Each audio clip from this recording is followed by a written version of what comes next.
My name is Norbert Klein. I'm a German. I live in Cambodia since 17 years. Wow. And I work at present for an organization called Open Institute. I have been in Cambodia somewhat doing initial things for the internet. In '94, I created the first connection to the internet from Cambodia. In '96, the country name, and I administered the country name .kh for 3 years before I gave it to the Ministry of Post. And at present, in terms of communication, we are mainly involved in creating Unicode-based open source software completely in the Cambodian language and script.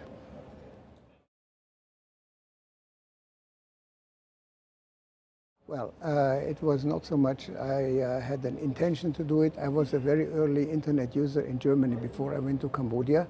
And then in '97, I had a colleague at the Ministry of Agriculture who got an international scholarship. And the scholarship was then withdrawn again because he forgot to write his internet address in the application form. And there was no internet in the country. And so they said, but I have been talking about internet always, whether I can show him how to do it. I said, no, that's not to show. I mean, there is no internet. That was the motivation that I then created the first internet connection for the country. He got his scholarship, he got his Master of Science, and in 2005 he got a doctorate in renewable tropical agriculture from a university in Sweden. So that is kind of the background, how the internet connection and my involvement with it started. It was more a personal affair, but then once it was working and there was no other connection there, so for the first, well, from '94 to '97, there was no other connectivity apart from the system that I had created. We had about 1,500 users or so.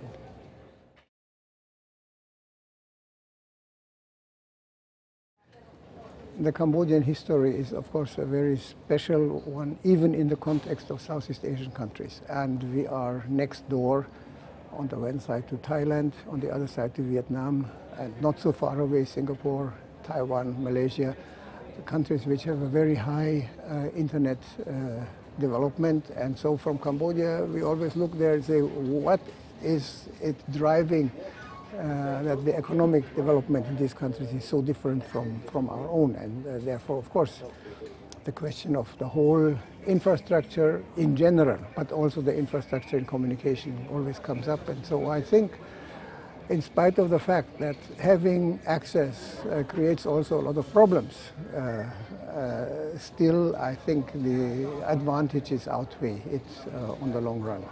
You cannot have a modern country nowadays which is not on the internet. In Cambodia, I don't even have so much fears at present. When I look into other countries, there is much more, I think the society is much more dependent on the functioning of the internet. We are not as dependent yet. So even if the internet crashes sometimes, which happens because electricity breaks down for a couple of hours or so, it does not really, is not a real shock for the country or for the economy.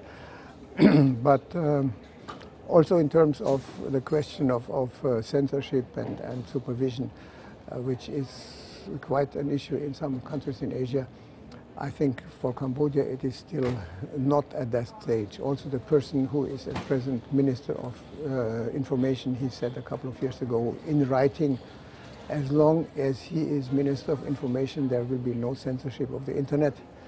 He gets every day a lot of also insulting mail, but he says there's no point in blocking it out technically. You have to get into arguments and counter. If you think what is written is wrong, you have to come with other arguments, not just with technical blockage. Until very recently in Cambodia, to use the internet meant you have to use Roman letters and you have to have a basic knowledge either of English or of French, because French is not so important, but still it exists also in Cambodia to some extent, which means that the majority of people were, just by the virtue of needing a foreign language, were excluded from using the internet. And that was the reason why a group of people, my friends, we said we have to do something about this, because without having the possibility to use one's own language, it's just ridiculous to say that people have access to the internet. I very often refer to the opening paragraph of the Declaration of Principles of the World Summit for the Internet Information Society in Geneva in 2003, which says, we, the representatives of the government of the world, pledge that everybody should have the possibility to participate, express themselves, and so on. And there is no provision made to create the language facility in many countries. And it was a big job in Cambodia to do it,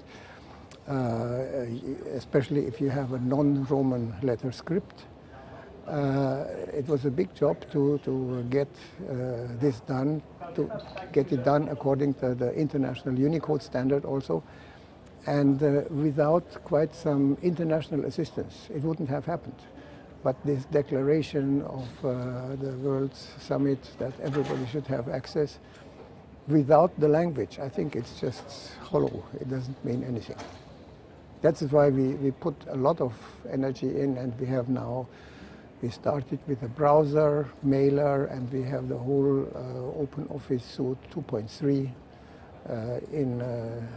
completely in the Cambodian language. All this save as, forward, whatever. I mean, there's no foreign language on the screen, unless you switch it over, of course.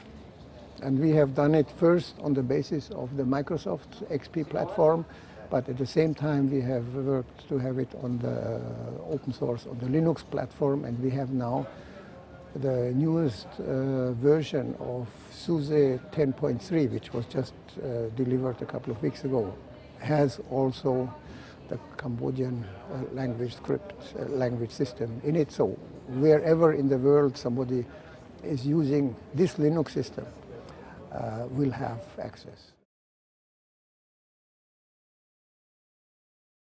My hope is that once more people will have computers with the national language software installed, the process of communication inside of the country and the creation of content in the national language for communication will make a big leap forward. I have talked to people from Japan and Korea. It was also there. As long as they had to use the English language for the software, it was going on. But then with the national language, just the curve went up like that. And I think this possibility really to use your own language depends so much on the usage of the script on computers also. And so this is my hope, that a lot of more indigenous reflection can be written down, can be shared, and foreign material can be translated in a way which will be accessible to a much wider community.